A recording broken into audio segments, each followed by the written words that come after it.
시작하겠습니다. 성부와 성자와 성령의 이름으로. 하늘에 계신 우리 아버지의 이름이 거룩히 빛나시며 아버지의 나라가 오시며 아버지의 뜻이 하늘에서와 같이 땅에서도 이루어지소서. 오늘 저희에게 일용할 양식을 주시고 저희에게 잘못한 일을 저희가 용서하오니 저희 죄를 용서하시고 저희를 유혹에 빠지지 않게 하시고 악에서 구하소서. 아멘. 성부와 성자와 성령의 이름으로. 한 주 잘 지내셨습니까? 2728항 하다가 끝냈는데요. 기도의 싸움입니다. 기도의 싸움에 대해서 우리가 이야기하고 있었습니다. 기도를 하기 위해서는 어떤 영적 싸움이 필요하다. 기도는 일종의 싸움이다라고 우리에게 가르쳐주고 있다라고 얘기하면서 기도에 반대되는 것들에 대해서 우리가 싸워야 한다. 그런 가르침을 이렇게 펼치고 있었고요. 2728항에는 끝으로 우리가 기도에 실패했다는 느낌에 대항해야 한다. 예컨대 우리 마음의 무감각 때문에 낙심하는 일이 있고 많은 재물을 가지고 있었기 때문에 주님께 다 드려야 한다는 사실에 슬퍼하는 일이 있으며 우리 소원이 그대로 이루어지지 않아서 실망하는 때가 있다. 그리고 죄인으로서 무력감을 느껴 상처를 입은 우리 자존심이 더욱더 완고해지는 일도 있고 기도란 거저 얻어지는 선물이라는 사실에 대한 잘못된 반감이 생겨날 수도 있다. 그 결과 우리는 기도를 한다고 해서 무슨 소용이 있느냐라는 늘 같은 결론에 이르게 된다. 위에 이야기한 5가지 정도의 그 이유 때문에 기도를 해서 무슨 소용이 있냐라는 어떤 늘 같은 결론에 도달하게 되고 어떻게 보면 기도 생활에 성장하지 못한다. 늘 쳇바퀴 돌듯이 어떻게 보면 속된 말로 하면은 그 모양 그 꼴이다. 늘 신앙생활이라는 게 뭔가 이렇게 성장이 없고 성화된 어떤 그런 게 없이 늘 그냥 쳇바퀴 돌듯이 그냥 어떤 그런 모습이다. 라고 이렇게 이야기하고 있는 것이죠. 그래서 이런 기도를 우리가 성장시키기 위해서 신앙의 어떤 영적 성장을 위해서는 겸손, 신뢰, 인내로서 싸워야 한다라고 이야기하면서 다음 장부터 겸손과 신뢰와 인내에 대한 가르침을 하고 있습니다. 두 번째 이유에 대해서까지 말씀을 드렸고요. 지난번에 세 번째, 우리의 소원이 그대로 이루어지지 않아서 실망하는 때가 있다라는 세 번째 이유를 교리서가 이야기하고 있죠. 우리의 소원이 이루어지지 않아서 기도가 실패했다라고 느껴지는 때가 있다. 그런 느낌에 대항해야 한다라고 이야기하고 있는 것이죠. 나의 어떤 소원을 위해서 9일 기도도 하고 54일 기도도 하고 정성껏 치성을 드리죠. 주님께 열심히 기도드리죠. 그 소원이 이루어지지 않을 때 우리는 실망하고 기도에 실패했다라고 이렇게 느끼면서 기도에서 멀어질 수가 있다는 것이죠. 사업 번창, 시험 합격, 자녀 출산, 건강 기원, 성혼, 질병 완쾌, 심지어는 로또 당첨 등등 지향을 갖고 있는 우리가 하느님께 그런 지향을 갖고 정성껏 기도드릴 수 있죠. 하느님은 이러한 인간의 모든 소원들을 들어주실 수 있는 분입니다. 하지만 어떤 이유에서든지 하느님께서는 내가 바라는 나의 소원들, 청원들을 허락하시지 않을 수 있습니다. 하느님은 모든 걸 다 들어주실 수 있는 분이시죠. 들어줄 수 없기 때문에 우리에게 안 들어주시는 것이 아니고 어떤 이유가 있기 때문에 우리의 청원을 안 들어주시는 이유가 있는 것이죠. 다섯 번째, 우리가 죄인으로서 무력감을 느껴서 상처를 입은 우리 자존심이 더욱더 완고해지는 일이 있어서 기도에 실패했다라는 느낌을 받을 수 있다는 것이죠. 죄인으로서 무력감을 느껴서 상처를 입은 우리의 자존심이, 교만한 우리의 자존심이 더욱더 완고해지는 일이 있다. 하느님 앞에 교만해지는 어떤 그런 일들이 수시로 있죠. 그래서 기도에 대해서 멀어지고 반감이 생길 수 있는 것입니다. 우리는 기도를 통해서 우리가 죄인이고 또 우리 인간이 하느님 앞에 죄인일 수밖에 없다는 그 무력감, 하느님 없이는 이 구렁텅이에서 우리가 벗어날 수 없다라는 그 하느님에 대한 절박함, 인간으로서의 어떤 무력감, 우리 인간으로는 구원이 없구나, 우리 인간의 힘으로는 구원으로 나갈 수 없구나라는 어떤 그런 그 무력감을 철저하게 느끼게 됩니다.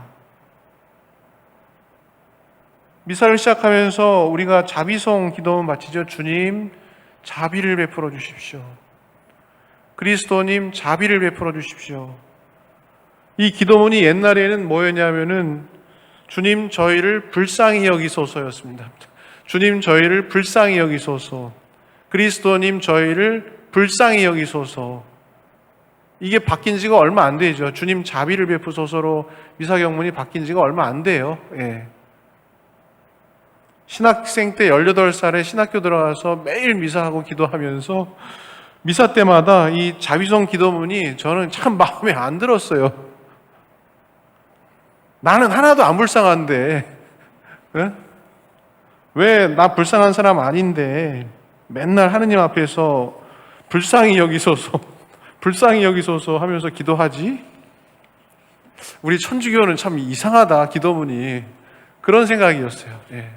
난 하나도 불쌍한 거 없는데 맨날 하느님 앞에 불쌍히 여기소서, 불쌍히 여기소서, 그리스도님 저희를 불쌍히 여기소서. 옛날 신앙인들은 기억하실 겁니다, 그 구절을. 반감이 좀 들었었어요. 20대 초반의 신학생 때의 마음이었죠. 하느님 앞에 아직 무지하고 죄인일 수밖에 없는 가련한 인간 존재에 대한 이해가 부족할 때 우리는 이러한 마음을 가질 수 있어요.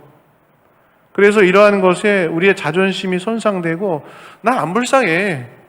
하느님 앞에 나 불쌍한 거 없어. 하느님 없어도 나 잘 살 수 있고 잘 살아왔고 앞으로도 혼자 잘 살 수 있어 라는 마음이 생기고 이러한 반감과 하느님 앞에 교만은 하느님 더 깊이 만나는 기도에 방해가 될 수 있는 것이죠. 그거 얘기하고 있는 거예요. 예. 죄인으로서의 무력감을 느껴 상처를 입은 우리의 자존심이 더욱더 완고해지는 일도 있다. 다섯 번째가 기도란 거저 얻어지는 선물이라는 사실에 대한 잘못된 반감이 생겨날 수도 있다. 기도란 거저 얻어지는 선물에 대한 잘못된 반감. 기도라는 것은 내가 기도하면 뭐가 이렇게 뚝딱 떨어지는 자동 판매기일 수 없는 것이죠. 100원어치 넣으면 그만큼 100원어치 선물 나오고 1000원어치 넣으면 그만큼 선물 나오는 자동 판매기가 아니죠. 기도라는 것은. 근데 내가 100이라는 치성을 드렸고 1000이라는 치성을 드렸는데 내가 생각할 때는 100이라는 자동 판매기의 물건이 안 나왔어. 그러면 실망스럽죠. 예. 왜 이거밖에 안 나오지? 예. 안 나올 때도 있죠. 치성을 드렸는데. 금 나와라 뚝딱, 은 나와라 뚝딱 해서 금 쏟아지고 은 쏟아지는 것이 기도가 아니다. 그런 거에 대한 어떤 그런 기도에 대한 생각에 대한 대항을 해야 된다라고 이야기하고 있는 것이죠. 이렇게 기도하지 못하게끔 하는 많은 저항들을 물리치고 우리가 진정으로 하느님께 기도하기 위해서는 겸손과 신뢰와 인내라는 무기로 싸워야 한다라고 가톨릭 교회 교리서가 가르치고 있는 것입니다. 그렇지 않으면 우리는 기도의 싸움에서 이길 수 없고 기도에서 성장할 수 없다라고 이야기하고 있는 것이죠. 넘기셔서요. 겸허한 경계심, 첫 번째 무기 겸손이죠. 겸손에 대해서 이야기하고 있습니다. 기도의 어려움에 직면하여, 기도를 하려면 어려움들이 너무나 많죠. 기도하지 못하게끔 뒷다리 잡는 게 얼마나 많습니까? 그 기도의 어려움에 직면하여 우리가 하느님 앞에 참으로 겸손된 마음을 갖고 기도하지 않으면 우리가 참으로 기도할 수 없다라고 가르치고 있는 건데요. 첫 번째는 분심에 대해서 이야기하고 있습니다. 2729항인데요. 우리가 기도할 때 가장 흔한 어려움은 분심이다. 같이 한번 읽어봅시다. 우리가 기도할 때 시작. 분심이다. 이것은 소리 기도에서 말과 그 의미에 관련될 수 있고 좀 더 심하면 전례적이거나 개인적인 소리 기도에서 묵상 기도나 관상 기도에서 우리의 기도를 들으시는 그분과 관련될 수도 있다. 이런 경우에 분심을 몰아내려고 쫓아다니는 것은 오히려 함정에 빠지는 것이 된다. 그저 우리의 마음으로 되돌아가기만 하면 그만이다. 분심은 우리가 무엇에 집착하고 있는지를 알려주므로 이것을 하느님 앞에서 겸손되이 깨달으면 하느님에 대한 우리의 우선적 사랑이 일깨워질 것이다. 하느님께 우리의 마음을 결연히 바친다면 하느님께서 우리의 마음을 정화시켜 주실 것이다. 바로 여기에서 싸움이 벌어지는데 그것은 우리가 주님을 섬기기로 선택하는 것이다. 기도할 때 우리의 마음에 어마어마한 분심이 쏟아지고 물밀듯이 일어납니다. 이러한 분심이 일어나는 것은 자연적인 것입니다. 이러한 분심들은 교리서에서 가르치는 바대로 소리 기도할 때 그 소리 말의 뜻과 관련될 수도 있고요. 좀 더 심하면 소리 기도와 묵상 기도와 관상 기도를 통틀어서 이러한 분심은 우리의 기도를 들으시는 하느님에게 관련될 수도 있다라고 이야기하고 있습니다. 그 분심거리는 그 기도문 단어에서도 올 수 있는 거고 하느님에게서도 올 수 있는 거고 분심은 어디서 그냥 어떻게 해서든지 올 수 있다 우리에게 이야기하고 있는 것이죠. 기도를 깊이 할 때 우리가 평소에 보고 듣고 접했던 수많은 경험이나 특히 자극적인 어떤 체험들, 특히 영상 속에서 접했던 수많은 영상의 자극적 이미지들이 우리의 분심거리가 될 수 있죠. 깊이 기도하는 어떤 경험이 있었을 때 이냐시오 영신수련하러 30일 피정하러 한번 갔었어요. 일주일 동안 어떤 분심이 일어나냐 하면은 그 강력한 이미지인데 그 카톡에 이모티콘 있죠. 막 헬렐레 웃고 막 그런 이미지 있죠. 일주일 동안 아무것도 안 하면서 기도하는데 그 이미지가 가시질 않는 거예요. 엄청난 그 나의 어떤 영혼을 사로잡고 있는 이미지였던 거죠. 일주일 내내, 한 15일 내내요. 아, 내 영혼이 이 이미지 안에 굉장히 사로잡혀 있구나. 어느 순간에 하느님이 그렇게 막 웃으면서 아니면 그런 이미지로 막 떠오르는 거예요. 내 마음 안에 깊이 어떤 깊은 마음 안에 이모티콘의 이미지들 뿐만 아니라 어떤 영상이나 체험이나 이런 우리가 모든 어떤 미디어 속에서 살아가고 있기 때문에 나를 완전히 이렇게 그 지배하고 있는 어떤 그 이미지, 내가 본 거, 체험한 거 이런 것들이 우리를 완전히 이렇게 다 휩싸고 있는 것이잖아요.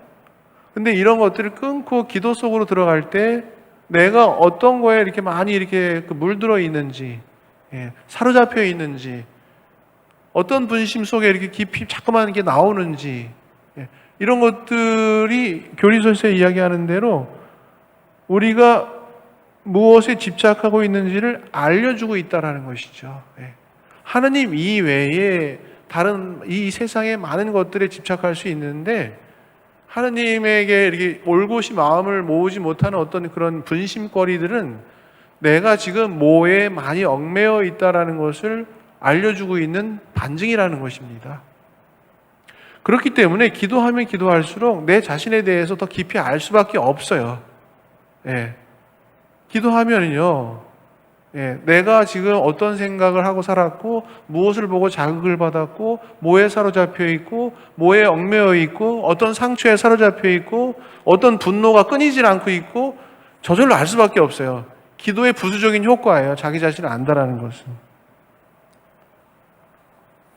분심이라는 것은 그런 거고요. 또한 이러한 분심들에는 우리의 걱정과 근심거리가 있다면 기도할 때 자꾸만 그 근심거리가 떠오를 수밖에 없죠. 자녀 걱정이 있다, 건강 걱정이 있다, 미래에 대한 걱정이 있다. 뭐든지 자꾸만 어떤 걱정이 떠오를 수가 있는 거잖아요. 뿐만 아니라 우리가 시급하게 처리해야 되는 일에 관련될 수도 있어요. 기도하다 보면은 지금 당장 일어나서 가스불 꺼야 되는데, 당장 일어나서 뭐 해야 되는데, 당장 일어나서 은행 처리해야 되는데, 당장 일어나서 뭐 청소해야 되는데 라고 하지만, 우리가 결연한 마음으로 하느님께 우리의 마음을 바치려고 하고 하느님께 우선적인 사랑을 드리지 않으려고 하면은 우리는 거기서 살아남을 수가 없어요. 기도에서. 예. 하느님은 언제나 뒷전이에요. 내가 하고자 하는 일이 첫 번째인 거예요. 기도라는 것은 거기서 큰 싸움이 벌어진다라고 교리서는 가르치고 있는 것이죠. 기도를 하면 가장 많이 떠오르는 분심들 중에 하나는 내가 시급하게 우선적으로 해야 할 일들, 그것이 성당 일이라 하더라도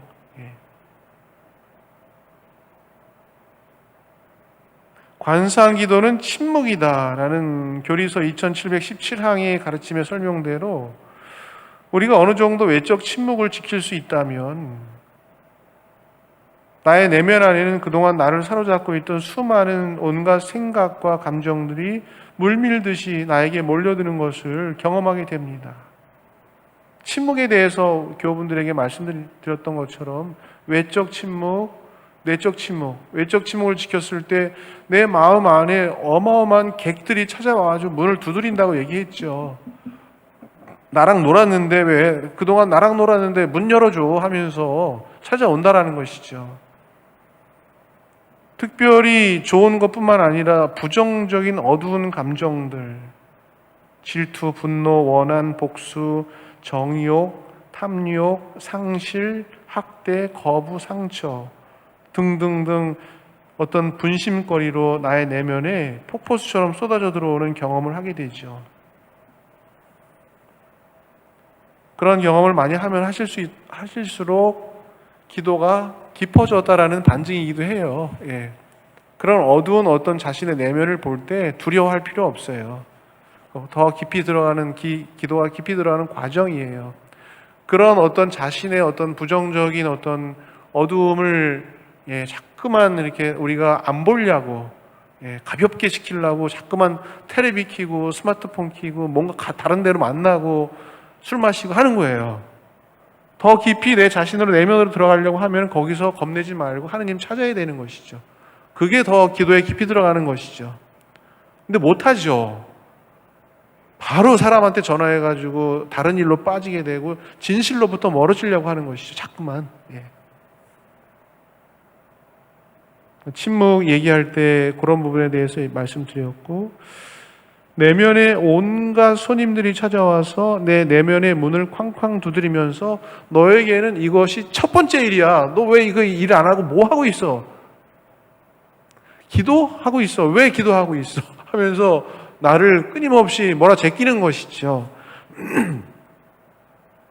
문을 열어달라고, 빨리 응댕이 뛰어가지고 일을 하라고 시끄러운 소리를 듣게 됩니다. 우리가 기도하기 위한 침묵으로 들어가자면 분심이라고 할 수 있는 이러한 객들에게 문을 열어주지 않는 것이 중요합니다. 너 안 중요해. 나 지금 내가 가장 사랑하는 하느님과 만날 거야. 이 시간 나는 하느님과 함께 있는 시간이야. 하느님과 함께하는 사랑 이외에 다른 것도 필요 없어. 너 다음에 만나줄게. 그런 결연한 마음이 기도 안에 필요하다라는 것이죠. 우리가 기도하기 위한 침묵으로 들어가자면 이러한 분심을 몰아내고 쫓아다니지 말고 그저 우리의 마음으로 돌아가기만 하면 그만이다라고 교리서는 가르칩니다. 그저 우리의 마음으로 돌아가기만 하면 그만이다. 밑줄 쫙 한번 그으세요, 거기. 그저 우리의 마음으로 돌아가기만 하면 그만이다. 우리의 마음으로 돌아간다는 어떤 마음으로 돌아간다는 것입니까? 바로 이 순간 하느님 향하려고 하는 마음, 이 세상으로 향하려고 하는 마음을 회개시키고 하느님 향하려고 하는 마음, 하느님 찾고 하느님께 기도하려고 하는 우리의 거룩한 마음, 그 마음으로 그냥 그저 돌아가기만 하면 된다. 그 마음으로 자꾸만 돌아가면 된다라고 이야기하는 것이죠. 분심 잡념에 겁내지 말고 내가 지금 기도하라고 앉아있다고 하면은 하느님 향하려고 하는 마음으로 다시 또 이렇게 돌아가면 된다라는 것입니다. 기도 중에 일어나는 분심은 나에게 무엇보다 가장 중요한 선물이신 성부, 하느님 그분 자체 이외에 세상의 다른 어떤 그 무엇에 내가 집착하고 얽매여 있는지를 알려주기 때문에 기도를 통해서 분심거리가 있음을 스스로 깨닫게 되면 분심보다 하느님을 더욱더 우선적으로 사랑해야 한다는 것을 일깨울 수 있다라고 교리서는 가르치고 있는 것이에요. 내가 더 사랑해야 될 게 무엇인가라는 것을 일깨워 준다는 것이에요. 세상의 그 무엇보다 하느님을 더욱더 우선적으로 선택하고 하느님을 우선적으로 사랑해야 한다는 것. 내 마음을 다하고 목숨을 다하고 힘을 다하고 정성을 다해서 한 분이신 하느님 사랑하려고 하는 것. 기도하는 그 순간 하느님께 마음을 모으고 집중하고 그분만을 바라보고 생각하는 것. 이렇게 우리의 마음을 하느님께 올곧은 마음으로 집중하려고 하는 결연한 마음이 있다면 결연한 마음, 하느님 사랑하려고 하는, 하느님 찾으려고 하는 결연한 마음이 싸움이기 때문에 이 결연함이 없으면 싸움이 안 되는 것이죠. 그냥 지는 것이죠. 기도에는 그런 결연한 마음이 분명히 필요한 것이다. 가톨릭 교회에서 결연한 마음, 우리의 마음을 결연히 바친다면 하느님께서 우리의 마음을 정화시켜 주실 것이다. 분심거리로 온갖 어지럽혀 있는 우리의 마음을 어느 순간에 깨끗하게 해주실 것이다. 즉 나를 찾아와서 문을 두드리던 수많은 객들이 어느새 풀이 죽어서 하나둘씩 돌아가고 이제는 더 깊은 나의 내면의 소리, 빛의 소리, 더 깊은 내면의 소리, 하느님의 음성, 그 음성이 내 영혼 안에 조금씩 울려 퍼지고 귀가 열리고 하느님을 더 깊이 만날 수 있는 내적 침묵의 상태에 이를 수 있다라고 이야기하고 있는 것이죠. 기도의 어려움에 맞서 싸우려 할 때 일어나는 이러한 영적 싸움은 우리가 주님과 진정으로 함께 있기를 청하고 그분을 나의 주님으로 임금님으로 섬기기로 마음을 정하는 일이고 이것은 우리 안에 영적 혁명이 일어나는 순간입니다. 주인을 바꾸고자 하는 그 영적 혁명입니다. 우리 신앙은 사실 내면 안에 이제는 다람쥐 쳇바퀴 돌듯이 신앙생활을 하는 어떤 그런 거에서 빠져나오려면은 우리 안에 영적 혁명을 체험해야 합니다. 내가 주님을 참으로 사랑하는가? 주님께 결연한 마음으로 바칠 그 마음이 있는가? 아니면 결국 하느님은 나의 어떤 웰빙을 위한 도구인가? 그런 거 안에서 우리가 이제 선택하고 영적인 혁명을 이룰 수 있는 어떤 그런 시기가 된 것이죠. 우리 신자들도. 사제나 수도자들도 마찬가지고요.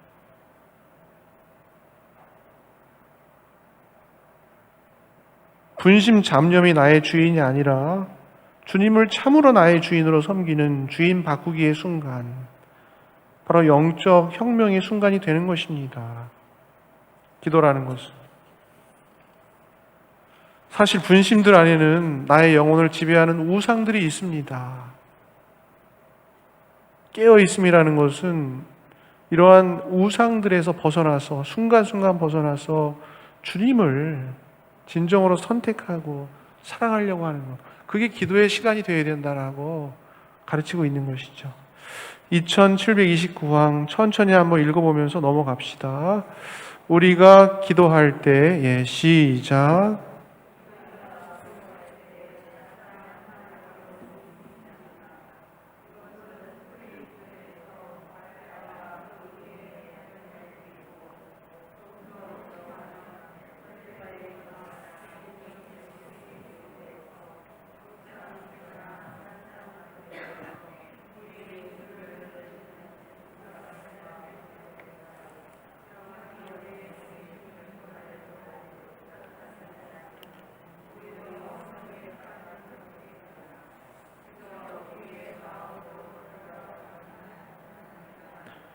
분심은 우리가 무엇에 집착하고 있는지를 알려주므로 이것을 하느님 앞에서 겸손되이 깨달으면 하느님에 대한 우리의 우선적인 사랑이 일깨워질 것이다.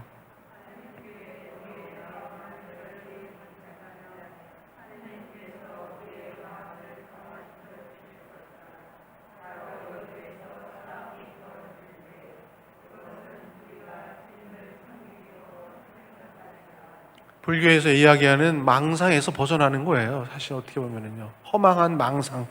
나를 사로잡고 있는 이게 실제도 아닌 이 망상. 90%, 80% 나를 휘어잡고 있는 망상에서 진리의 세계로 넘어가는 거라고 할 수 있는 것이죠. 불교식으로 얘기하자면 이 기도의 순간이라는 것은 참된 것, 실제적인 것을 바라보게끔 하기는 어떤 그런 과정이라는 것이에요. 2730항 넘어가세요. 적극적인 의미에서 우리의 소유욕과 지배욕에 맞서 싸우는 것은 경계심, 곧 마음의 절제이다. 예수님께서 경계심을 강조하실 때 그것은 늘 당신 자신과 그분의 오심과 마지막 날과 매일, 곧 오늘과 연관되는 깨어있음이었다. 신랑은 한밤중에 온다. 꺼지지 않아야 할 불은 바로 신앙의 불이다. 당신을 제가 생각하오며 주님 제가 당신 얼굴을 찾고 있사옵나이다. 2730항에서는 이제 우리가 참으로 주님을 섬기기로 선택한다면 이제 적극적인 의미에서 기도의 싸움이 더 시작되는데 여러 분심 잡념 이외에 우리 내면 안에 독버섯처럼 피어나고 있는 주님으로부터 멀어지게끔 하는 세상에 대한 소유욕과 지배욕에 대해서 경계심을 가져야 한다라고 이야기하고 있고요. 이러한 경계심은 마음의 절제라고 이야기하고 있습니다. 가르치고 있습니다. 적극적인 의미에서 우리의 소유욕과 이 세상 이렇게 소유하려고 하는 어떤 소유욕, 사람을 소유하려고 하는 물건을 소유하려고 뿐만 아니라 그 다음에 지배욕, 그러니까 어떻게 보면 우리의 욕심이죠. 권력욕, 명예욕 이런 욕심이죠. 이 지배욕에 맞서 싸우는 것은 경계심, 곧 마음의 절제이다. 이렇게. 기도할 때 이런 경계심이 있어야 된다는 것이죠. 내 안에 이렇게 독버섯처럼 자꾸만 이렇게 피어나가려고 하는 어떤 그런 그 욕망, 세상에 대한 어떤 욕정, 이런 거에 대한 경계심을 가져야 한다라고 가르치고 그것은 마음의 절제다라고 이렇게 이야기하고 있는 것입니다. 예수님은 경계심에 대해서 자주 강조하셨죠. 너희가 그날과 그 시간을 모른다. 항상 깨어 있어라. 이 말씀하시고 신앙의 등불에 기름을 가득 채우고 우리의 신랑이신 그리스도의 오심을 깨어 준비해야 한다는 것. 그 등불은 바로 주님을 바라고 주님을 믿는 신앙이다라고 교리서에서 가르치고 있는 것이죠. 신앙의 불이다. 꺼지지 않아야 할 불은 바로 신앙의 불이다. 당신을 제가 생각하오며 주님 제가 당신 얼굴을 찾고 있사옵나이다. 주님 갈망하는 마음, 이것이 우리가 채워야 되는 그 등불이다라는 것이죠. 경계심이라는 말을 이렇게 들었을 때 생각나는 게 몇 년 전에 제가 순천에 예수의 영신수련센터 피정을 개인 피정을 갔어요. 예. 사제들은 그 사제 연례 피정을 해야 되는데 2년에 한 번씩은 개인 피정을 신청할 수가 있어요. 예. 좀 더 깊이 기도하고 싶어서 예수의 영신수련 그 이냐시오 영신수련 하러 이렇게 순천까지 갔어요. 그런데 거기 원장 신부님이 유시찬 신부님이라고 서강대학교 총장도 하시던 분인데 한 20명 왔어요. 피정하러 20명. 근데 그 피정자 중에서는 수녀님도 계시고 저같이 신부도 전 신부는 저 혼자였고 이냐시오 영신수련 한다고 목사님들도 오셔요. 예. 개신교회는 그런 기도법이 없는데 천주교에 이런 게 있다라는 걸 알고 다 배우러 오는 거예요. 예. 한 20명 정도를 이렇게 안고 오리엔테이션을 하는데 9월 달이었는데 유시찬 신부님이 뭐만 얘기를 하냐면은 방충망 잘 닫으라는 얘기만 하는 거예요. 방충망 꼭 닫으라고. 방충망 안 닫으면은 혹시 열고 가면은 잡벌레들이 엄청 들어와서 날파리 들어와서 그냥 드글드글 끓고 자기 방만 피해 가는 게 아니고, 예. 복도까지 와가지고 날파리 떼가 아주 그냥 피정자도 힘들게 한다. 그 얘기를 하시더라고요. 그 말을 들을 때 경계심이라는 말이 제가 이렇게 좀 묵상이 됐어요. 경계. 아, 내가 너무 경계심이 없었나 보다. 이제 일례로 방충만뿐만 아니라 영성생활 하는 데 있어서 신앙생활 하는 데 있어서 너무 무방비로 그냥 좋은 게 좋은 거지 하면서 내 스스로에 대한 경계심, 조심하려고 하는 어떤 이런 것들에 대해서 한번 좀 묵상을 해본 적이 있어요. 우리가 주님께 가기 위해서는 우리를 방해하는 영적 벌레떼, 분심과 욕심, 더러운 영들에 이끌리는 유혹들이 들어오지 못하게끔 하는 방충망을 잘 해야 되겠구나. 내가 너무 방충망을 이렇게 치는 거에 대해서 너무 개념이 없었나, 신앙생활에. 그러면서 그 신부님 얘기하는데, 방충망 얘기를 하시는데, 그런 얘기는 안 했어요. 영적인 얘기는 안 했는데, 그렇게 느껴지는데, 신부님이 그거를 그냥 오시는 분들한테 그걸 강조하려고 하는 어떤 뉘앙스에서 그런 말씀을 하고 계시는 게 아닌가라는 추측이 들더라고요. 제 추측이 맞는지 틀리는지는 모르겠는데 너무 감수성이 예민해가지고 그런 걸 너무 신앙생활 하는데 우리가 경계심 없이, 죄에 대한 어떤 그 경계심 없이 그냥 헐렐레 하면서 이게 신앙생활 하고 있는 벌레 떼가 들어오든지 잡벌레 떼가 들어와서 날파리 떼가 들어오든지 상관없이 그냥 벌레 떼 속에서 같이 뒹굴면서 사는 게 너무 이렇게 습관화된 건 아닌가. 그런 생각이 들더라고요. 그래서 짧은 그런 묵상이 있었는데 복음에서도 비슷한 얘기가 있죠. 예수님께서 죄로 이끄는 여러 유혹들에 대해서 단호히 물리치고 깨어 경계함을 말씀하신 적이 있죠. 많죠. 너 손이 죄짓게 하거든 손 잘라버려라. 무시무시한 얘기 하시잖아요. 어떻게 보면은 예수님이 어떻게 우리 손 자르기를 원하시겠습니까? 죄짓지 말라는 경계심을 가져 죄에 대해서 하느님으로부터 멀어지는 죄에 대해서 그만큼 연자맷돌 남 죄짓게 하면은 뭐 메고 바다에 던져주는 게 낫다 그럽니까? 연자맷돌 목에 걸고 던져주는 게 낫다. 너 남 죄짓게 하지 말아라.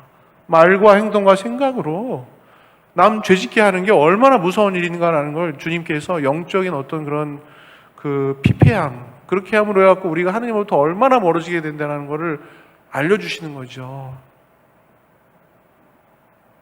유혹에 빠지지 않고 악에서 구하십시오라는 어떤 그런 그 기도문이 우리에게 정말 그 진실된 기도문이 되기 위해서 정말 빠지지 않게 하려는 경계심 이런 것들에 대해서 그 이야기하고 있는 것 같아요. 기도에 대해서 이야기하면서 2730판 같이 한번 읽어보고 넘어가겠습니다. 적극적인 의미에서 시작.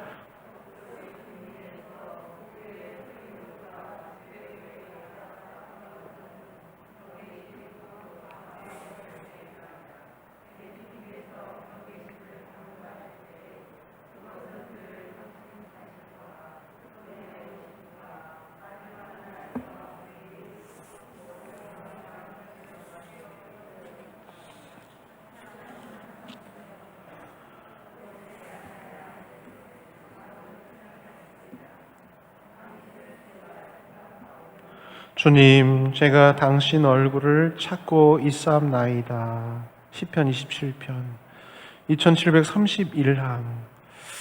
기도에 있어서 또 다른 어려움은, 특히 마음을 다해서 기도하기를 원하는 사람들이 부딪히는 어려움은 마음의 메마름이다.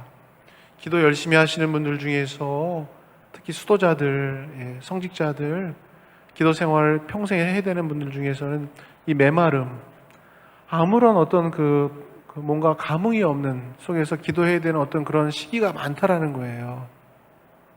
기도를 하면 뭔가 좀 이게 뭔가 영적인 어떤 그런 기쁨이 있고 위안이 있고 평화가 있고 그러면 좋은데 맨날 그런 게 있을 수는 없잖아요. 그리고 어떤 과정에 가면은 정말 광야와 같이 메마름 속에서 완전히 헤매는 시간이 있다. 예. 마음을 다해서 기도하기를 원하는 사람들이 부딪히는 어려움은 마음의 메마름이다. 이 메마름은 관상기도의 한 부분이다. 관상기도하면서 맨 마지막에 어두운 밤에 대해서 얘기했었죠. 어두운 밤에 한 것이죠.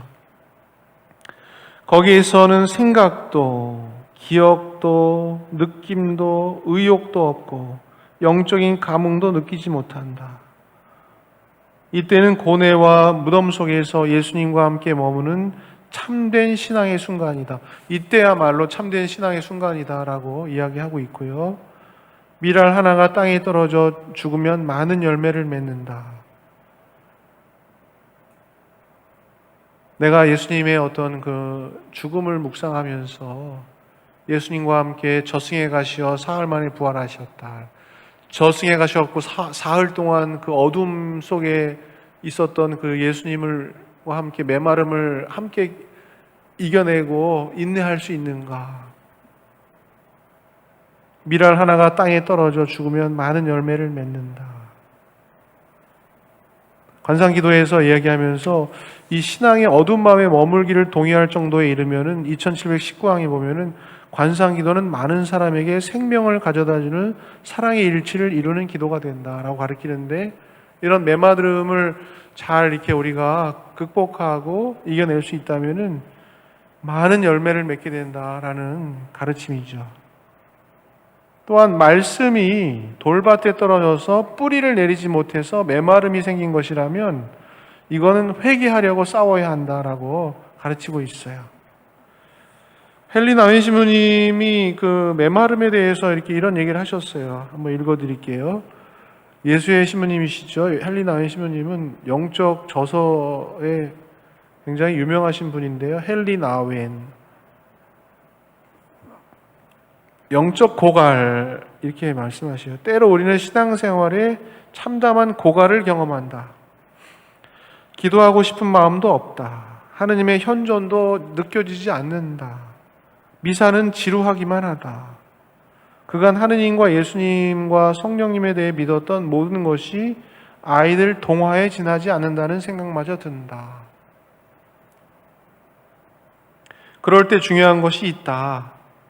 그런 기분과 생각은 대부분 그저 기분과 생각일 뿐이며 하느님의 영은 우리의 기분과 생각을 초월해 거하신다라는 사실을 인식하는 것이다. 하느님이 우리 기분과 생각 속에 머물러 계시는 분은 아니고 더 초월해 하고 계시는 분이다라는 것을 인식하는 것이 또 중요한 것이다. 기분과 생각 속에서 하느님의 현존을 우리가 맛볼 수 있다면 그것은 큰 은혜다. 그러나 그렇지 못한다고 해서 하느님이 부재하다는 말은 아니다. 그것은 대개 하느님이 우리를 더 큰 신실함으로 부르신다는 뜻이다. 영적 고갈의 그 광야의 시기를 지날 때야말로 영적 훈련을 붙들어야 한다. 그래야 하느님과 새로운 친밀한 관계로 자라날 수 있다. 그렇다면 내 기도 생활은 어떤가? 나의 기도 생활은 어떤가? 라고 헨리 나윈 신부님이 이야기하고 있는 겁니다. 나는 기도가 좋은가? 나는 기도하고 싶은가? 나는 기도 시간을 내고 있는가? 이렇게 스스로 자문해 보시니까 솔직히 세 질문 모두 대답은 아니요다. 나는 기도하고 싶은가? 나는 기도가 좋은가? 기도 시간을 내고 있는가? 평생 기도 생활한 예수의 신부님도 아니다 라고 얘기하는, 솔직히 세 질문 모두 대답은 아니다이다, 아니오이다. 63년을 살아왔고, 지금 돌아가신 분인데 이제 63세에 이 글을 쓰셨나 보죠. 63년을 살아왔고 그 중에 38년을 사제로 지내왔지만, 저는 25년 차죠, 올해. 1월 1일 되고 그래서 25년 은경추계 해가 됐는데, 38년을 사제로 지내왔지만 지금 내 기도는 싸늘히 식어진 것 같다. 10대 때 애틋한 기억이 떠오른다. 그때는 교회를 떠나서는 살 수가 없었다. 예수님의 현존을 깊이 느끼며 몇 시간이고 무릎 꿇고 기도했다.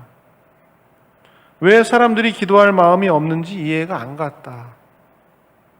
기도는 너무 친밀했고 너무 충만했다. 사제의 길로 부르심을 입은 것도 기도에 충만하던 그 시기였다.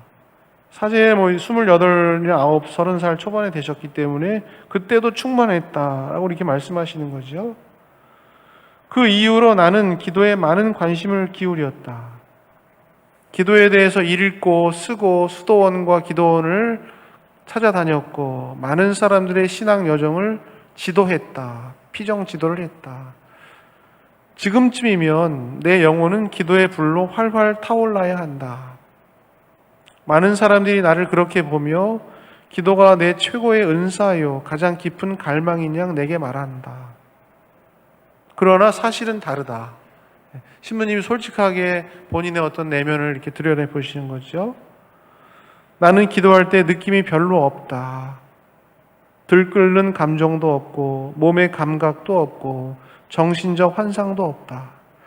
내 오감에는 전혀 감각이 없다. 특별한 냄새도 없고 특별한 소리도 없고 특별한 광경도 없다. 특별한 맛도 없고 특별한 움직임도 없다. 성령께서 오랜 세월 내 육체를 통해 분명히 역사하셨지만 지금은 아무런 느낌이 없다. 나는 나이가 들어가고 죽음이 가까워질수록 기도가 더 쉬워지려니 기대하며 살았다. 그러나 사실은 정반대인 것 같다. 나이가 들면 들수록 기도하기가 점점 쉬워졌다는 겁니까? 어려워졌다는 겁니까? 더 어려워졌다고 말씀하시는 거죠. 지금의 내 기도를 가장 잘 묘사할 수 있는 말은 어두움과 무미건조함이 아닐까 생각된다.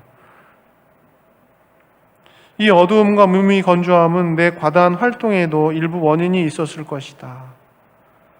나이가 들수록 나는 더 바빠지고 기도하는 시간이 점점 줄어든다. 하지만 그런 식으로 나를 탓하지 말아야 할지도 모른다. 진짜 질문은 이것이다. 이 어두움과 무미건조함은 무엇인가? 하느님 앞에 기도하려고 앉아있을 때 이 어두움과 무미건조함은 무엇인가? 나는 나를 어디로 부르려는 것일까? 하느님께서. 나는 예수님께서 생애 끝에 하느님께 버림받은 기분을 느끼셨음을 안다. 그런 메마름을 느낄 때 예수님이 십자가에서 하느님 어찌하여 저를 버리셨습니까? 하는 그 예수님의 마음에 일치하게 된다라고 말씀하시는 거죠. 그분의 육체는 가해자들에 의해 짓밟혔고 그분의 정신은 더 이상 존재의 의미를 추스를 수 없었으며 그분의 영혼은 한 점 위로도 맛볼 수 없었다. 그럼에도 바로 그 찢어진 심장에서 새 생명의 표징인 물과 피가 쏟아져 나왔다. 십자가의 진리죠. 우리가 그 십자가를 그리스도교는 결정적인 핵심은 클라이막스는 십자가잖아요. 십자가. 그 십자가 안에서 정말 하느님 우리가 받아들일 수 있느냐 없느냐. 늘상 십자가 곁에까지만 가다가 도망가잖아요. 제자들처럼 십자가의 지금 길을 걸어가야 되는데 제자들은 십자가의 길에서 우리도 마찬가지로 다 도망가죠. 예수님 여기까지 좋았어요. 그 이상은 저는 못 가요. 안 돼요. 혼자 가세요. 혼자 예수님 십자가의 길 걸어가시잖아요. 그 십자가의 길을 우리가 예수님과 함께 그 십자가를 짊어지고 걸어갈 수 있는가? 그때 이제 부활의 영광으로 우리가 갈 수 있는가? 이런 얘기를 하는 것이죠. 내 기도의 어두움과 무미건조함은 하느님의 부재의 신호인가? 하느님 없다라는 신호인가? 아니면 내 감각으로 수용할 수 없는 보다 깊고 넓은 현존의 신호인가? 우리 인간은 결국 오감을 갖고 있고 육체를 갖고 있고 몸으로 이렇게 다 이렇게 감지하고 있기 때문에 이 감지 능력으로 이렇게 없으면은 너무나 몸이 건조하고 헷갈릴 수밖에 없는 게 인간이잖아요. 뭔가 좀 만져야 되잖아요. 냄새 맡아야 되고. 신앙에서도 마찬가지 아닙니까? 예, 그래서 주님께서 우리에게 성사를 주신 거 아닙니까? 성체. 예, 먹고, 예, 맛보고 이런 것들을 하기 위해서. 근데 하느님은 이런 우리 오감을 뛰어넘고 계시는 분인데 내 기도의 이런 죽음은 하느님과의 친밀한 관계의 종말인가? 아니면 말과 감정과 몸의 감각을 초월하는 새로운 일치의 시작인가? 30분 동안 자리에 앉아 하느님의 현존 안에서 기도하려 하지만 별다른 일이 일어나지 않는다. 그럼에도 이 시간이야말로 예수님과 함께 죽는 길일지 모른다.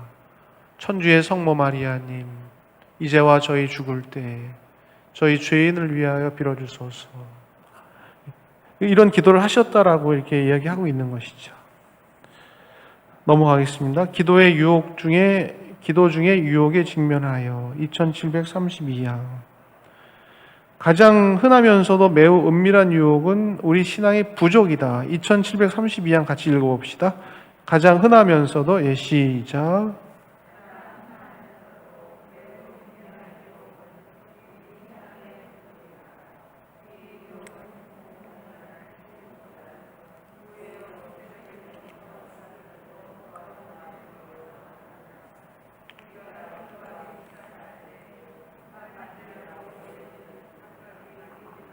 근심이 더 중요한 것처럼 나타나는데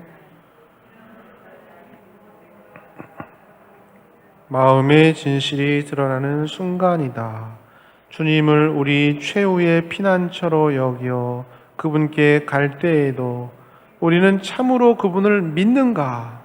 또 주님을 우리의 친지로 여길 때에도 우리의 마음은 여전히 자만으로 차 있는 경우가 있다. 이 모든 경우에서 우리 신앙의 부족, 곧 우리가 아직 겸손한 마음을 가지지 못했다는 사실이 드러난다. 너희는 나 없이 아무것도 하지 못한다. 우리 신앙의 부족, 기도하면서 매우 은밀한 유혹은 우리 주님 정말 못 믿는다라는, 정말 주님 믿는가라는 어떤 그런 유혹이, 은밀한 유혹이 있다라는 것입니다. 주님께 집중하지 못하고 세상의 어떤 일에 집착하고 있는 자신의 모습, 하나님께 기도하는 것보다 혹은 주님을 만나는 기도하는 그 순간에도 세상에 재미있는 일이 이게 찾게 되는 것들, 레저, 스포츠, 취미생활, 온라인 바둑. 엊그저께 어떤 수녀님을 만나는데 부모님이 냉담하고 계신데요. 아버지는 선생님이셨고 어머니 선생님이셨는데 아버지는 70세가 넘으셨는데 아버지는 성당도 안 다니시고 은퇴한 다음에 뭐 하신대? 물어봤더니 저녁마다 온라인 바둑에 들어가셔가지고 몇 시간 동안 바둑만 두신대요. 은퇴하시고. 하느님을 좀 알고 성당 와서 기도하시고 좋은 일도 좀 하시고 그러면 참 좋을 텐데 아쉽다. 온라인 바둑이 그분한테는 이제 완전히 이게 삶의 일부가 된 것이죠. 예, 그거 끊으라고 하면 그분 아마 죽을지도 몰라요. 그죠? 취미생활, TV, 온라인 영상 시청, 어떤 일, 성당 일까지도 이러한 세상의 흥미로운 일들에 쏠려 있는 우리의 마음의 진실을 바라본다. 똑같은 얘기하고 있는 거죠. 기도 중에 유혹의 측면에서. 성당 일에 관해서도 마찬가지예요. 예.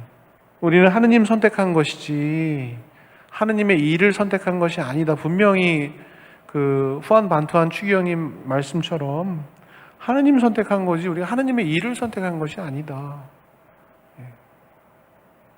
근데 하느님 선택하기를 어려워하는 것이죠. 사실 하느님께 대한 올곧은 신앙의 성장은 제가 25년 동안 사제 생활을 하면서 이렇게 교우들하고 25년 동안 뒹구는 거 아닙니까? 물론 신앙의 성장이 있겠죠. 예. 근데 신앙의 성장이라는 게 쉬워 보이진 않아요. 예. 신앙의 성장이 결코 쉽지가 않아요. 예. 오늘날 많은 사람들이 사람들에게 신앙은 하나의 그 취미 생활로 전락해버리는 경향이 많습니다. 성당에 다니는 것은 하느님 찾기보다는 어떤 인간적인 재미를 찾는 것일 수도 있습니다.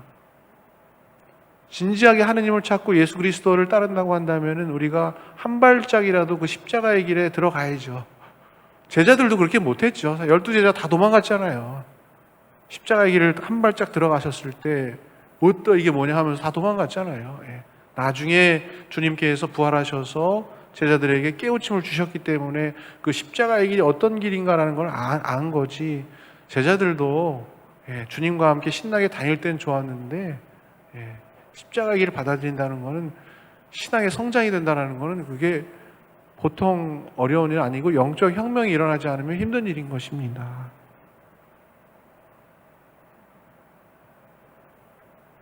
교리서 142장에 보면은 하느님께 대한 신앙이란 우리를 끊임없이 초대하시는 하느님 부르심에 대한 합당한 응답이며 신앙으로서 인간은 온전히 자신의 지성과 의지를 하느님께 복종시킨다. 인간은 자신의 존재 전체로 계시하시는 하느님께 동의를 드리는 것이다. 하지만 하느님께 온전히 응답하거나 하느님의 뜻을 찾고 그분의 뜻에 복종하고 동의한다는 것은 오늘날 와서 점점 더 어려워지는 것 같긴 합니다. 신앙의 많은 가르침들을 가볍게 여기고 흥미에 따라 접근하는 경향이 많기 때문입니다. 그렇기 때문에 많은 신앙인들이 하느님께 대한 신앙도 어떻게 보면 또 하나의 나를 위한 고객 만족을 위한 서비스업으로 여기는 경향도 있습니다. 나의 입맛에 맞는 하느님을 찾고 가벼운 재미와 흥미 위주의 신앙생활을 추구하기 때문에 그 신앙이 더 깊어지고 성숙해지지 않고 신앙의 참된 아름다운 정신으로 물들어간다는 것이 쉽지가 않습니다. 사실 사제들도 문제인 거죠. 이런 신앙의 참된 어떤 아름다움으로 교우들을 이끌고 가고 있는가? 저는 좀 그런 그 소명이 좀 있어가지고 덕정 끝나면 이제 좀 영성신학을 좀 공부해가지고 교우들한테 좀 더 이런 것들 좀 알려주고자 하는 어떤 그런 마음이 있어요. 그래서 어떤 면에서 하느님은 나의 웰빙과 힐링을 위한 협조자일 뿐이지 더 이상 내가 그분의 뜻에 동의하고 따라야 할 지존한 분이 아닌 것이죠. 종교도 어떻게 보면 나의 윤택한 삶을 위한 하나의 방편인 것이지 영적 혁명을 이루려고 하는 어떤 그런 원의가 있는가 우리에게. 오히려 엄한 신앙교육을 받고 자란 옛날 구교 세대들은 신앙생활을 자기 입맛대로 재미로 선택하거나 단순히 나를 위한 치료제 정도로 선택하지는 않았어요. 탄생이라는 영화 이렇게 보면 옛날 저도 구교인데 엄했죠. 옛날에 신앙생활 교육하는 건 되게 천주교 신자들은 엄했어요. 신부님들도 굉장히 엄했고 그 엄한 신앙교육을 받고 자란 세대들은 그 영혼 안에 하느님께 대한 생각이 뿌리 깊게 내려 있어요. 그렇기 때문에 그 신앙이 어떻게 보면 그 엄하게 받은 신앙이 부작용도 있기는 해요. 왜냐하면 너무 의무적으로 의례적으로 무서운 하느님 어떤 심판자를 여겨서 자비로운 하느님 사랑으로 나아가는데 옛날 구교들은 정말 많은 어려움을 느낍니다. 우리 어머니도 그렇고 옛날 구교들은 예수님 하느님 무서운 분이셨어요. 기도 안 하고 그러면 그냥 정말 그렇게 신앙교육을 어렸을 때부터 받은 사람들은 무서워요. 하느님께서. 근데 그런 엄한 신앙교육도 성숙한 신앙생활을 해나가는데 장애물이 되는 건데 자칫 하느님을 잘못 알게 되고 내가 잘못하면 벌 주시려고 잔뜩 벼르고 계시는 무서운 분으로만 생각하게끔 만들기도 한 것이죠. 옛날에 그 엄한 신앙 교육들이. 하지만 시대가 변하면서 하느님께 대한 신앙이 점점 더 가벼워지고 흥미 위주로 전락해가는 모습이 있지요. 선교적인 차원에서 신앙의 참 기쁨으로 다가가게 하기 위해서 여러 부수적인 재미를 선사하고 있지요. 복음의 기쁨, 이 언저리에다가 설탕들을 바른 거죠. 사탕들을 발라서 하느님 모르는 사람들한테 설탕 맛을 좀 맛보게 해가지고 참된 복음의 기쁨으로 이끌려고 하는 선교적인 노력들이 우리에게 있었던 것이죠. 예. 그리스도 예수님과의 만남을 통해서 신앙의 참된 기쁨으로 도약하지 못하고 교회 안에서 끊임없이 눈에 보이는 세상 이야기, 정치, 경제, 문화, 오락 등에 열중했고 하느님 신비에 대한 심오함을 탐구하려 하기보다는 현상적인 심리치유 활동과 세상적인 처세술에 머물면서 이 가톨릭 교회에서 교우들에게 전해줘야 되는 영적 유산이 뭔지를 지금 헷갈리고 있는 거죠. 어떤 면에서는요. 너무나 큰 보화가 많은데 참된 신앙의 기쁨으로 나아가지 못하게끔 하는 부분이 있는 것입니다. 무엇을 찾고 있는가 도대체 우리가 교회 안에서 선교적 차원에서 신앙의 본질적인 기쁨으로 인도하기 위해서 여러 재미와 흥미를 갖게 하는 방법들을 동원해서 하느님께 인도하려고 하지만 많은 교우들의 신앙생활은 이러한 재미와 흥미에만 머물고 그 달콤함에서 벗어나지 못해서 더 이상 사탕을 주지 않고 설탕을 바르지 않으면은 성당에 안 다니겠다고 이제 왜 설탕 맛이 없어 이거 하는 어린이와 같은 그 유치한 신앙의 모습에서 벗어나지 못하고 있다는 것이죠.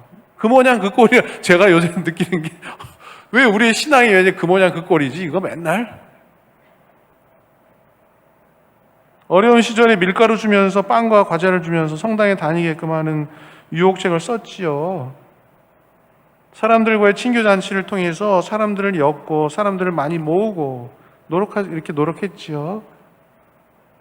이 모든 노력들은 신앙의 참된 기쁨으로 나아가고자 하는 선교적으로 나누어준 부수적인 기쁨일 수도 있지요.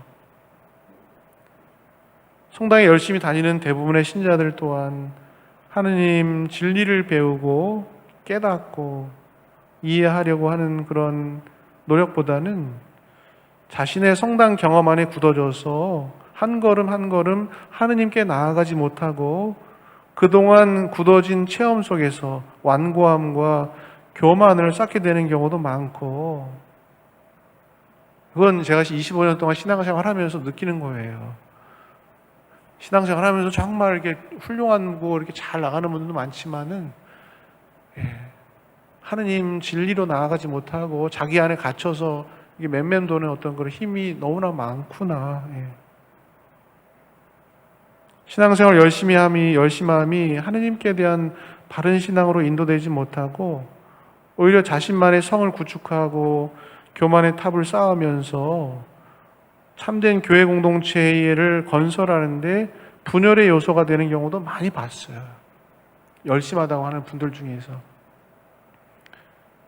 근데 하느님 찾고 하느님 구하는 열심함이냐? 그런 것이 아니었다는 것이죠.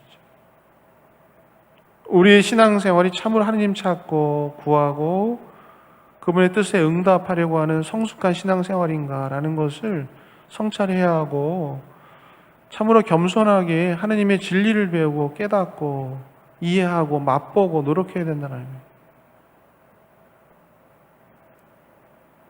본당에 축구단이 있었는데 축구단에 신자 아닌 사람도 좀 많이 받아들여야 되지 않습니까? 신부님 막 이렇게 그런 얘기가 있었어요. 좋죠. 선교적인 차원에서 축구 재미있는 걸 통해 가지고 성당에 많은 사람들이 오면 좋죠. 많은 본당에서 또 그렇게 선교적인 노력도 하고요. 근데 제가 체험했던 그런 축구단의 모습은 시간이 가면 갈수록 공 차려고 사람들이 많이 오긴 하는데 신자가 아닌 사람이 점점 더 많아지는 거예요.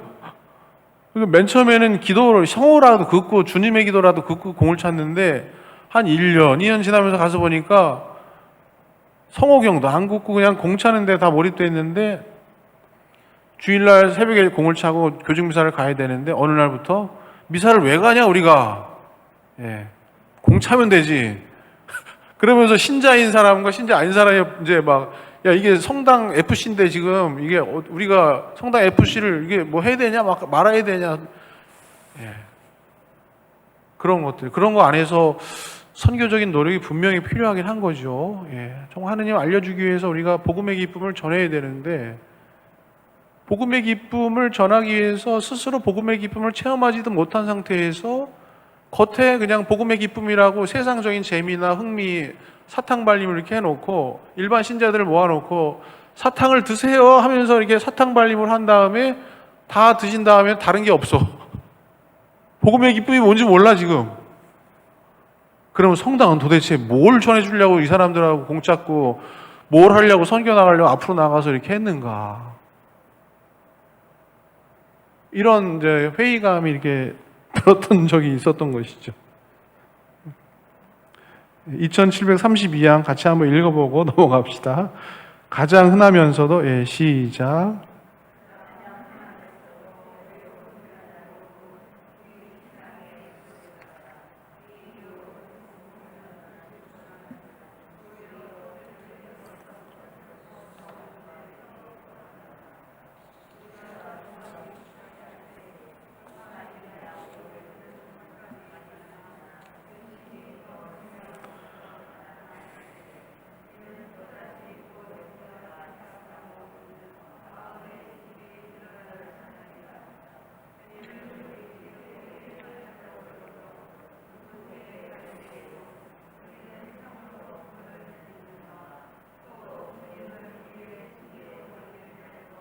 우리 마음은 여전히 자만으로 차 있는 경우가 있다.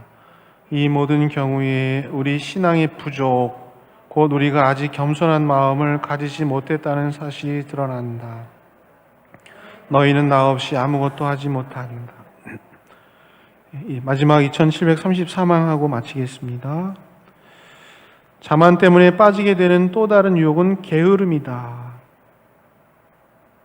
기도하면서 이렇게 오는 그 유혹 중에 또 중요한 게 게으름 속에 빠져서 기도하지 못하게끔 된다는 것을 교리서에서 이야기하고 있는 것이죠. 영성적인 교부들은 이를 금욕정신이 해이하고 욕심을 좀 끊으려고 하는 금욕정신이 해이하고 경계심이 감퇴하여 방충망 잘 안 치고 경계심이 감퇴하여 마음이 태만해짐으로써 나타나는 일종의 의기소침이라고 이해해왔다. 군사가 전투를 하러 나갔는데 무기도 없고 그냥 나 그냥 싸우기 싫은데 하면서 하면 결국 적들 앞에서 왔을 때는 의기소침할 수밖에 없는 거 아닙니까? 그 얘기하는 거예요. 게으름이라는 게 영적 진보하지 못하게끔 하는 굉장히 큰 유혹이다. 일종의 태만해짐으로써 나타나는 일종의 의기소침이다. 마음은 간절하나 몸이 따르지 못한다. 높은 곳에서 떨어질수록 더 많이 다치게 된다. 고통스러운 좌절감은 교만의 이면이다. 겸손한 사람은 자신의 비참함에 놀라지 않는다. 진짜 멋있는 말이죠. 하느님 앞에 진짜 겸손한 사람은 인간의 비참함에, 자신의 비참함에 놀라지 않는다라고 말씀하시는 거예요. 자신의 비참함을 느끼는 겸손한 사람은 더 깊은 신뢰심을 갖고 더욱 끈기 있게 참아 견딘다. 인간의 죄성, 죄로 빠질 수밖에 없는 인간의 어떤 그 비참함을 주님께서 구원해 주시지 않으면 도무지 구원받을 수 없는 우리 인간의 비참함을 느끼는 겸손한 사람은 정말 신앙인들은 겸손할 수밖에 없는 것이죠. 결국 죄인일 수밖에 없는 거고 하느님 앞에 참으로 겸손할 수밖에 없는 게 성숙한 신앙인의 모습이죠. 교황님도 프란시스 교황님도 베네딕토 16세 교황님도 돌아가셨지만은 얼마나 겸손하십니까? 저는 죄인입니다, 주님. 주님께서 눈길을 보내주신 죄인입니다. 저를 용서해 주십시오. 주님 사랑합니다 하고 돌아가셨대잖아요. 베네딕토 10세 교황님. 베네딕토 10세 교황님도 많은 분들이 이분 성인품에 오를 거다라고 많은 분들이 얘기하셔요. 너무나 훌륭한 분이시기 때문에 우리 가톨릭 신자들에게 너무너무나 큰 모범을 보여주시는 분이죠. 같은 인간 아니에요. 그죠? 같은 피와 살이 있는 사람이잖아요. 예수님도 같은 피와 살이 있는 사람이었잖아요.